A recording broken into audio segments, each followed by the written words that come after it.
Driver, ভাই driver, আরে আপনি গেট খুলতেছেন কেন? আপনি এমন ভাবে গেট খুলতেছেন মনে হচ্ছে এটা আপনার বাসা।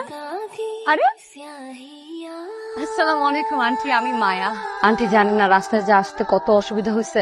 আচ্ছা ওসব কথা আমি পরে বলবো না। আন্টি আপনার কাছে কি 2000 টাকা হবে? মানে আম্মু মনে হয় আপনাকে বলছে না যে আসার টাইমে আমার ব্যাগ হারাই ফেলছি, ড্রাইভারের ভাড়াটা না দিতে হবে। আমি আপনাকে আবার পরে দিয়ে দিব আন্টি।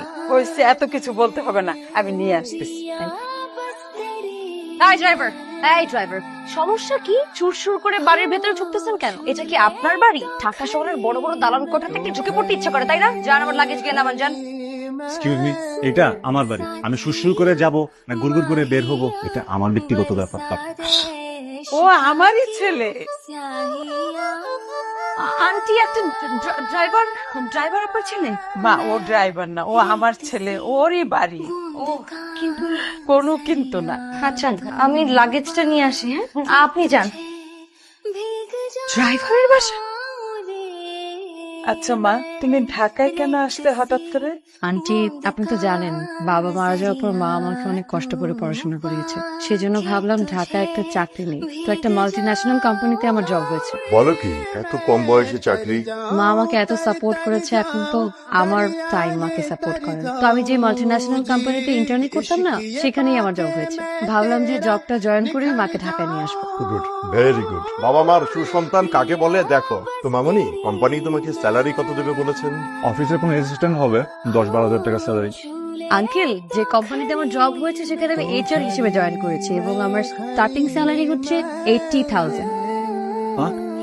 আপনার সিজিপিএ কত? যেমন 3.75। আপনার সিজিপিএ কত? আচ্ছা, এখানে মাছ ছিল, মাছ কেমন দাও না আমাকে? মাছ দাও তো।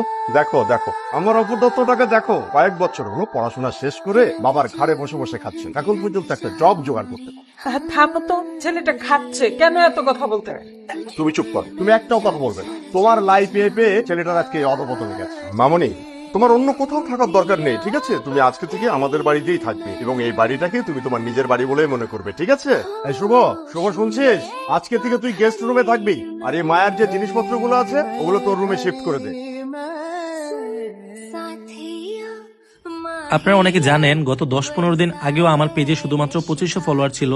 সো আমি কিভাবে শুধুমাত্র নাটক আপলোড দিয়ে এই 10-15 দিনে প্রায় 60,000 ফলোয়ার করে ফেললাম, এই বিষয়টাই আমি আপনাদের শেখাবো। আপনি নাটক আপলোড দিয়েও কিভাবে ইনকাম করতে পারবেন এবং খুব কম সময়ে আপনার পেজে ফলোয়ার নিতে পারবেন। আমি আপনাদের ভিডিও কলে আলাদাভাবে শেখাবো আপনি কিভাবে নাটকের ভিডিও এডিট করবেন, আপনি কিভাবে নাটকের কালারটা এডিট করবেন যেন সবার কাছে অনেক আকর্ষণীয় হয় দেখতে, আপনি কিভাবে আপনার ভিডিওতে লোগো অ্যাড করবেন, অথবা আপনি কিভাবে আপনার ভিডিওর মিউজিক এডিট করবেন যেন আপনার ভিডিওতে কপিরাইট না আসে। এই সকল কিছু জানতে আমাকে ইনবক্স করুন। অবশ্যই এটা পেইড সার্ভিস।